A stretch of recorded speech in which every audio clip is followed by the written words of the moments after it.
So here we are at Calton Hill. Here's a map of it.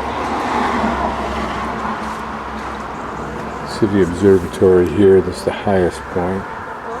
National Monument, but I think that would look more like the Royal School. Taking the backwards route to get up to where I am right now, but this is the seat that we're going to climb up.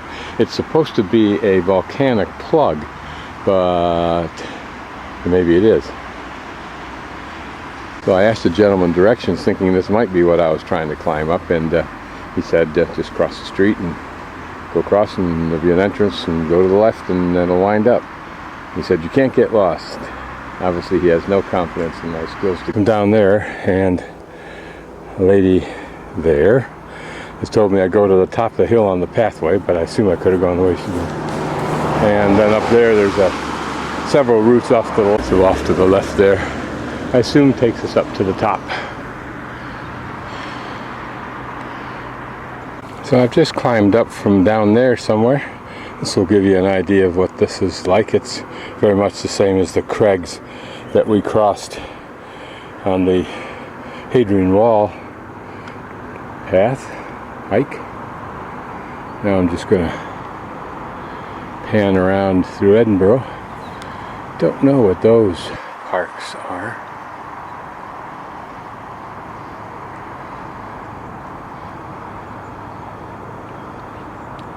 Off in the distance there, in the middle ground, you can see the castle. And there, I think, the abandoned cathedral.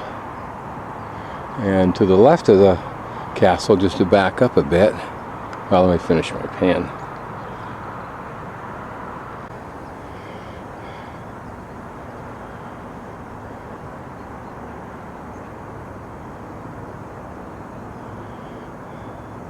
I think that's called the Firth of Forth. Don't ask. And there's where I was yesterday at Leith, where those two yellow cranes are, I believe.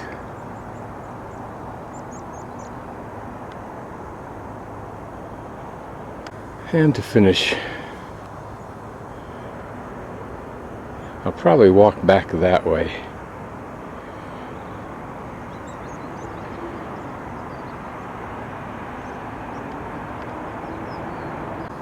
Starting from here, I'll telephoto in so we can see a little bit more detail of what we're looking at. Again, I don't know what these park-like features are.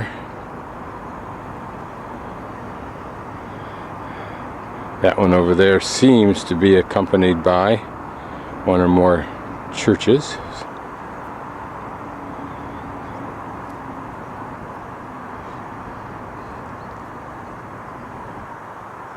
Churches everywhere here. The two I visited yesterday. And on this side of the castle, of course, is Grass Market Street. There's the abandoned church or cathedral. And there, I believe, is St. Giles. And that domed building not too far away from my hostel. And below those, which we can't really see from here, is Pooh Park, for lack of a better name.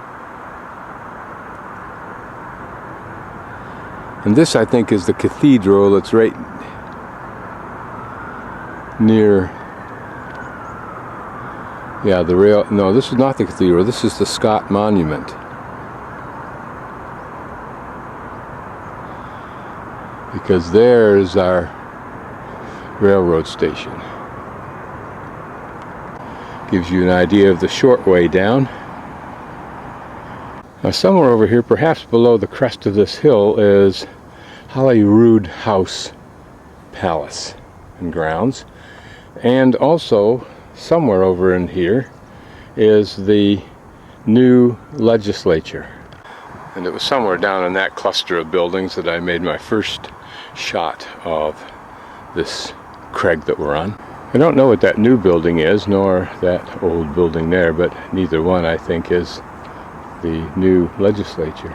That building looks like it could be something like that, but it's too old and not really that impressive a design. Some Greek look to it, the center portion. But I thought I heard something that sounded like a model airplane, and I did. There it is up there.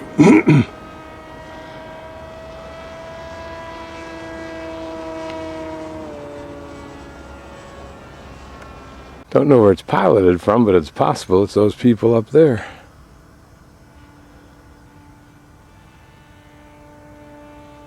It may be that that is the controversial legislature. Looks more like a sports arena. It doesn't even look permanent, which is not a good sign for a reflection of Scottish independence, partially gained. That looks like some kind of ruins over there. It may well just be a cemetery. And this, I'm guessing, is Holyrood House Castle. Those would be appropriate grounds for a castle, and having its own little lake makes sense. As I pan these slopes behind me, noting that curve may be just the upward lift of the side of a volcano, I don't know. But there looks like the remains of some kind of a structure from the past. Hauntingly so. And people over there, interesting. Seeming more like a castle all the time. That may have been a church that was appurtenant to it.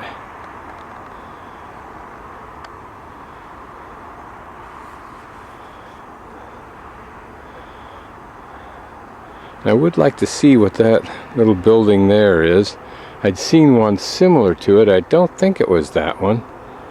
There was also a very interesting house on a hill to the right as we're positioned right now, and I don't see that. So it must be a second similar tower. That's a whole collection of quasi-Greek buildings over there.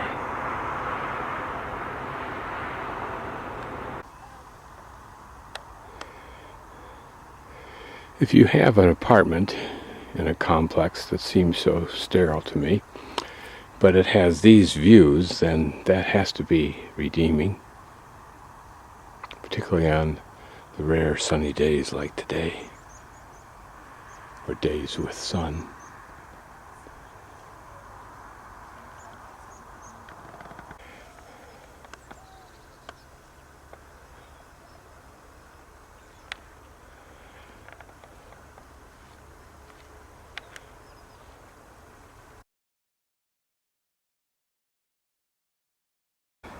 So we're in Holyrood Park, and we're up at St. Anthony's Chapel, or at least its remains.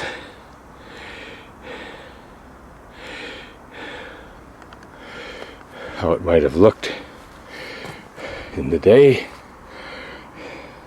Prior to the 16th century, this park was held by the abbeys of Holyrood and Kelso. Probably belonged to Kelso Abbey. Built no later than 1426 or thereabouts, when it's recorded that the Pope gave money for its repair. So certainly it had been in existence for some time before that it even needed repair. Estimated that it stood about 40 feet now. Archway here, and assumed that that is perhaps this arch. That gives us an idea that probably 3 to 4 times, if not 5 times higher than that arch was the total height of that structure. So I was curious, when you look at old structures like this, to try to imagine what was that down there. It looks like it was partially an arch. I also wonder oftentimes the people that put these stones in right here, knowing that they'd be covered by more stonework, did they ever imagine a time in the future when their work would once again be exposed to the to the eyes of man? I assume that we're now looking at the outside of this chapel. Notice the separate rock line there, perhaps indicating a specific floor. But rather simple on the outside compared to the inside. Looks like white swans.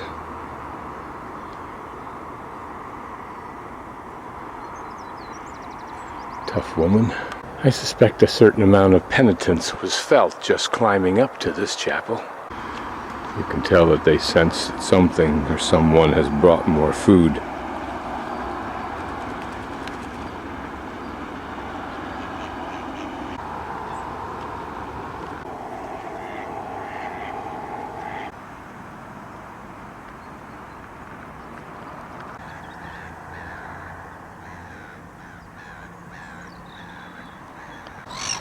You can imagine it in the day, as is always the case. Those who ruled had access to this lovely spot.